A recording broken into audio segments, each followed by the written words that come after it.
Okay, so we are just a few days away now from the season 2 finale, and I'm not gonna lie to you, I'm scared. I'm really worried that it might not live up to the expectations. And despite what people say about the current state of writing on the show, I actually quite like it. But in terms of finales, I mean, Sutek the dog, and you know, the whole she was pointing at a sign, not good. So let's hop into some reasons about why I'm worried about this finale. But before we do, please do drop a like and subscribe to this channel. It means the absolute world. You can leave a super thanks in the comments if you want to get a shout out in the next video. You can become a channel member as well to get the same thing. You get no perks for that. You just sort of help me out. Up to you. Let's go. Now, I think RTD, Russell T Davies, is a great writer. I've always looked up to him when it comes to writing. He writes great Doctor Who, in my opinion, and I also think he writes great other shows. You know, he wrote Chucklevision. That was some of the funniest TV back in the day. But in recent years, he's sort of dropped in credibility among the fans. Personally, I think it's because the fans are getting older. You know, Russell's writing has always been pretty much what it is now, but we were kids, we were just amazed. We'd have seen Wish World as kids and gone,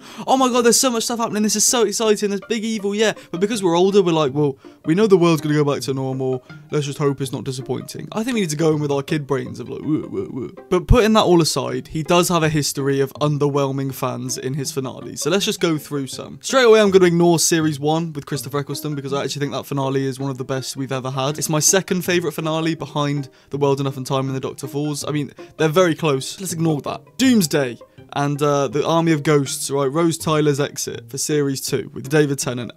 People kicked off because Rose Tyler literally says at the start of the episode, this is the story of how I died, and then she's alive at the end. So he's straight away lying to the audience, which I'm trying to write myself. That is like the #1 rule. You don't lie to your audience. Series 3, The Master comes back. Great episodes. The resolution, high stakes until the final 10 minutes when all of a sudden David Tennant becomes Space Jesus and just hugs the Master and says, I forgive you. Nice. The Stolen Earth and Journey's End is great to watch with vibes, but upon rewatching, I've noticed so many flaws with the episode. The whole point is Davros is like, Doctor, you turn your friends into soldiers, and then it shows like clips of all the people who have died in the Doctor's name, but none of them have actually died in the Doctor's name. I think there's 2 out of like the 20 people that are shown that actually somewhat died in the Doctor's name. One of them's Jenny, who actually just didn't even die and was still alive at the end of the episode. And the Doctor tries to save Davros at the end, and Davros is like, I name you the Destroyer of Worlds. But he didn't destroy the worlds. It was the Meta Crisis Doctor. Don't even get me started on that dude either. That dude's a bit annoying. But like I said, I actually like the episodes. I base Doctor Who episodes on vibes rather than writing, and those vibes are very, very high. So, I mean, if the Stolen Earth and Journey's End happened now, people would kick off at it, but they just kick off at anything because they're older and they can understand it more. Anyway, I'm getting caught up. And then obviously we had the giggle. I mean, the giggle people weren't very happy with because of the whole bi-generation thing and the woke messaging, but I don't really give a toss about that. However, the Series 1 finale is undeniably bad. Like, I actually, again, I hate to be that guy, but like, I actually do like the episodes. I don't think they're as bad as people make out. The actual episodes, the payoff isn't great, but the actual episodes to sit down and watch them, especially Legend of Ruby Sunday, like, I much preferred Legend of Ruby Sunday to Wish World, 100%. Anyway, I'm getting way too caught up in this. This is meant to be a sideline. He has a very frequent, consistent history of disappointing fans. Chances of it changing. Also, Season 1 and Season 2 were made at the exact same time, which means he had no time to take on fan feedback, you know, and as much as he has feedback within the group of people who make the show, it's us as fans that the feedback really should be taken from because we're the ones watching it. So Russell's got none of that. You know, he's had no fan feedback. He is just going straight in to Season 2 with the exact same mindset he went into Season 1 with, which, if you've seen Season 1, I actually prefer Season 1 to Season 2. I don't care what anyone says. I think it's a better season. Okay, so 2 points here. In the Next Time trailer, that wasn't a Next Time trailer because it wasn't at the end of the episode, but it is on Instagram. The Rani's like, you know, I'm going to bring back Gallifrey or build a new Gallifrey. And she also shows the seal of Rassilon in Wish World, you know, the mark of Rassilon. On the wall. It's just giving me the end of time again. Are we going to get the end of time? Is this what this is? The reality war, the end of time. They seem quite...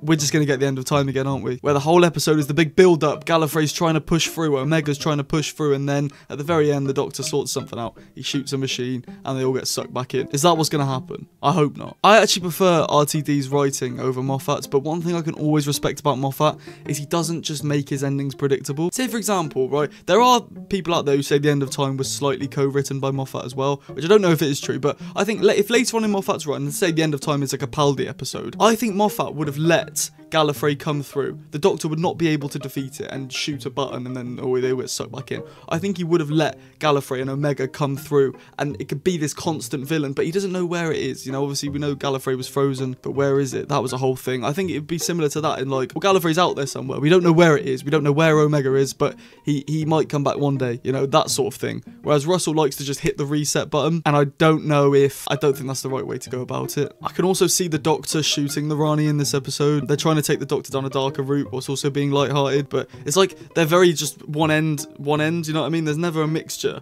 It's always like either he's crying and he's overly sensitive, or he's like abusing kid because you know we see that episode. So I can also see maybe he makes himself extinct by shooting the Ranis at the end or something like that. Or we can get another Missy Johnson Master thing of where Mrs. Flood turns on the Rani and maybe Mrs. Flood shoots the Rani. I don't know. Like people have been saying for years, I'm not a big fan of Marvel, but you know in Marvel we've got Thanos, you know, the guy with the purple guy.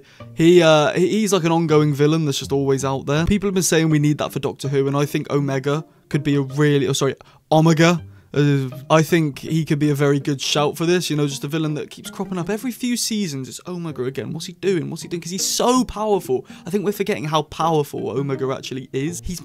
He's powerful. So if he just gets shunned back into the void because the Doctor shoots a button again, you know what I mean? But we probably won't get that because Russell likes to hit the reset button. Since he's come back, I think he's done the reset button at least 5 times. Let me try and count. The Star Beast, reset button. The Giggle, reset button. Empire of Death, reset button. 73 yards, reset button. Can we count that? Maybe on and off. Okay, that's actually it. But that's 4 times in like what, under 20 episodes, and all finales. So it's just, I don't know. I'm just worried, man. We need consequences. For those of you that know this channel, you know that I like to write screenplays, and I study TV shows and what works well with TV shows, and I'm a big fan of sex education. And something that works really well in sex education, we've got the main character Otis. He's a bit of a knob. He does a lot of knobby things. Like he's got a good heart, but he does a lot of sly things that he doesn't mean to cause harm, but he does cause harm. And the great way that's written in the first 3 series, in the 4th series it was just binned off, but in the first 3 series, whenever Otis does something that's a bit knobby, later on in the series it blows up in his face. You know, and he's like, oh no, my actions have consequences. With Doctor Who, it's just like every 8 episodes, a big returning villain comes back, and then we hit the reset button, and then 8 more episodes, and then big villain's back, reset button. We need the actions to have consequences, and I think it's not going to. And I'm going in with these expectations, by the way, meaning that if something great does happen, I'll be even more blown away. But I just get that feeling that it's gonna be another reset. I also don't think we're going to see Omega, which I think we'd have seen him by now. You know, they would have shown him in the cliffhanger. We only heard archival footage as well. Like, we didn't hear a new voice for Omega, which we heard with Sutek. I know Sutek was actually Gabriel Wolf, but let's say Gabriel Wolf wasn't available to do Sutek and someone else did it. We'd have heard the Sutek voice when we saw Sutek in the Empire of or Legend of Ruby Sunday, but we didn't get that here. We didn't get a glimpse of what Omega looks like. We didn't get any of that. I don't know. I just get this bad feeling that we're not going to see him, and he's just going to be like an ongoing voice throughout the episode, and then boom, reset. I also don't think we're going to get the 4th wall breaking explained to us. I think it's just going to be Russell going, she's the Rani, she can break the 4th wall. Or, reality's falling apart, she can break the 4th wall. Like, I want, again, like I say, if this was Moffat, he'd have a great explanation for this 4th wall breaking that he'd have thought out properly, and it had been foreshadowing throughout the whole series, and we'd notice more things. The thing about Moffat is when he gives us answers, we go back and watch it again, and we notice more things now that we know the answers. Whereas Russell gives us the answers along the way. Or like, he points out when something's important. That's something Moffat didn't do. Like, say for example with the cracks in time in season 5, right, which I think is probably Moffat's best ongoing story. We keep seeing this crack, and every time we see the crack, we learn more about the crack, right? But when we go back to watch from the start of series 5 again, now that we know in our head from the time of Angels, we know the crack deletes people from time. We know that from Hungry Earth as well. Rory goes, we know the cracks delete people. When we go back and watch the 11th hour and Amy's got no parents, we go in our head, oh, the crack's eaten her parents. That's why she's got a big house. It's eaten her family and she can't remember them. What Moffat doesn't do is in the 11th hour, when it gets published, he doesn't go on Instagram and go, guys, where's Amy's parents? What have they been eaten by? Oh, we'll find out in episode 6. Whereas Russell does do that, which it does build hype. I'm not gonna lie, it does build hype, and I do like reading them and I do like seeing, oh, that's important, but it's not very subtle, and I don't think it benefits the show. Let me know what you think on that in the comments. Do you agree or not? My final thing that I'm worried about in this finale is that there are so many plot points that are going to be so tough to chew and very hard to swallow. Poppy's real, Susan, Rogue, I mean, probably not Rogue, but Missy, the fourth wall breaking, Omega, Rani getting destroyed, Rani and the Doctor's relationship, the world remembering again. And I'm sure there's more that I've missed. You know, the star certificate, why is that important? Belinda's mum and dad, I don't know. Maybe I'm worrying too much, but I think this is the right mindset to go in with, knowing, right, this is what Russell does. Let's go in with this in my head. This is what Russell does. And if Russell does somehow pull off a masterclass, you know, it's a feature-length episode, we can go, wow, I was not expecting that, and I'm truly thrilled.